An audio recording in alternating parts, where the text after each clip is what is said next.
The Zephyrian admiral's mandibles clicked nervously as he stared at the tactical display.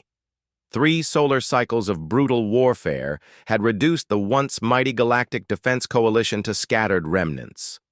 The Zarthok hegemony's relentless advance had crushed system after system, their biomechanical warships consuming everything in their path like a plague of metallic locusts. "Admiral Thara," his communications officer chittered, antennae twitching with barely contained panic. "The Zarthok Vanguard fleet has broken through our final defensive line at Kepler Station. Estimated time until they reach the civilian evacuation zones: 14 standard minutes."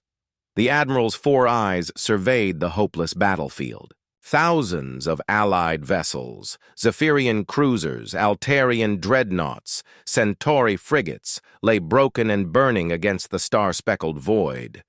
The enemy's crimson bioships pulsed with malevolent energy as they carved through the coalition's last stands like heated plasma through ice. "Send word to all remaining ships," Thara commanded, his voice heavy with the weight of inevitable defeat.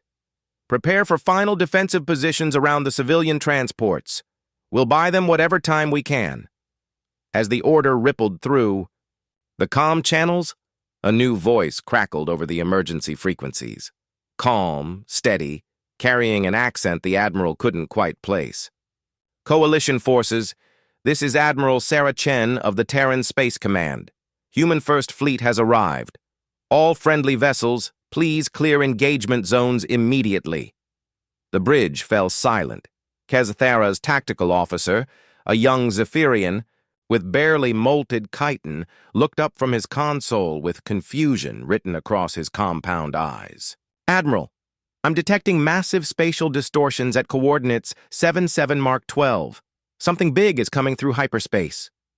The view screen shimmered, reality seeming to fold in on itself as tears in space-time appeared across the battlefield. From these dimensional wounds emerged vessels unlike anything in the known galaxy. Sleek, angular ships that seemed to bend light around their dark hulls. They moved with predatory grace, their forms somehow suggesting both advanced technology and primal lethality. The largest vessel dwarfed even the mighty Altarian carriers. Its hull bore strange markings and symbols, while weapon ports along its sides glowed with contained energy that made the surrounding space itself seem to whisper warnings. "Identification confirmed," the human voice continued with unsettling composure. "Zarthok biofleet detected. Threat assessment, moderate, initiating cleansing protocol." Moderate? Thara's blood ran cold. The Zarthok fleet had obliterated half the galaxy's military might, and these newcomers considered them merely moderate? The first human vessel, a sleek destroyer barely a third the size of the smallest coalition ship, accelerated toward the enemy formation with impossible speed. The Zarthok bioships immediately converged on this lone target, their organic weapon systems charging with deadly bioluminescent energy. What followed defied everything the galactic community understood. About warfare, the human destroyer didn't dodge the incoming barrage, it danced through it.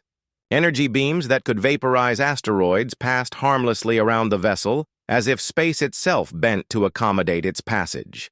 When the ship finally returned fire, reality seemed to scream. A single pulse of white-hot energy erupted from the destroyer's forward array. The beam didn't just destroy the first Zarthok bioship it touched, it erased it. Matter, energy, even the quantum vacuum where the enemy vessel had existed, simply ceased to be, leaving behind a perfectly spherical void that made nearby stars flicker uncertainly. "By the ancient stars," whispered Thara's tactical officer. "What kind of weapons are those?" The human fleet didn't wait for the coalition's shock to subside. In perfect synchronization, hundreds of human vessels opened fire simultaneously. The effect was apocalyptic in its precision, each shot perfectly calculated, each target eliminated with surgical efficiency that bordered on the supernatural. The Zarthok bioships, creatures of living metal and evolved combat instincts, tried to adapt. Their hulls shifted and morphed, attempting to counter the human weapons. Some released clouds of biomechanical spores designed to consume enemy vessels from within. Others projected energy fields that had previously proven impenetrable to coalition weapons. None of it mattered. Human weapons seemed to operate on principles that transcended conventional physics. Energy barriers collapsed as if they were mere suggestions. Biomechanical adaptations proved useless against projectiles that existed in multiple dimensions simultaneously. When Zarthok ships attempted to flee, they found their hyperspace engines. Mysteriously inoperative, space-time itself seemed to reject their escape attempts. Admiral Chen's voice remained steady throughout the one-sided massacre, issuing tactical updates with the same tone one might use to discuss weather patterns. Sector 7 cleared. Sector 12 neutralized. Biocontamination protocols engaged. Molecular traces of enemy vessels are being scrubbed from local space-time. In less than 4 minutes, the mighty Zarthok Vanguard fleet, 3,000 bioships that had terrorized the galaxy for cycles, simply ceased to exist. No debris fields marked their destruction, no energy signatures lingered in the void. It was as if they had never been.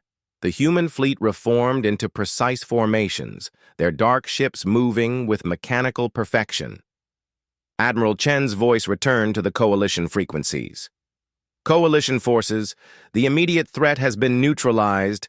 Medical and repair ships are en route to assist survivors. Admiral Kezithara, please prepare your command staff for tactical briefing in 30 minutes. We have much to discuss regarding the remaining Zarthok forces in this galaxy. Remaining forces? Kezithara realized with dawning comprehension that what they had just witnessed wasn't humanity's full military capability. It was barely a demonstration. As the human medical ships approached, sleek vessels carrying technology that could apparently resurrect the dead and rebuild shattered worlds, the Admiral felt a mixture of relief and existential terror. The galaxy had spent eons believing it understood the nature of warfare, of power, of what was possible within the laws of physics. In 4 minutes, these mysterious humans had rendered all such assumptions obsolete. Open a channel to the human fleet, Kezithara ordered, his voice barely steady. And someone please tell me everything we know about this Terra. The universe had just become a far more dangerous place. But perhaps for the first time in cycles, the darkness held no terror for those under humanity's protection.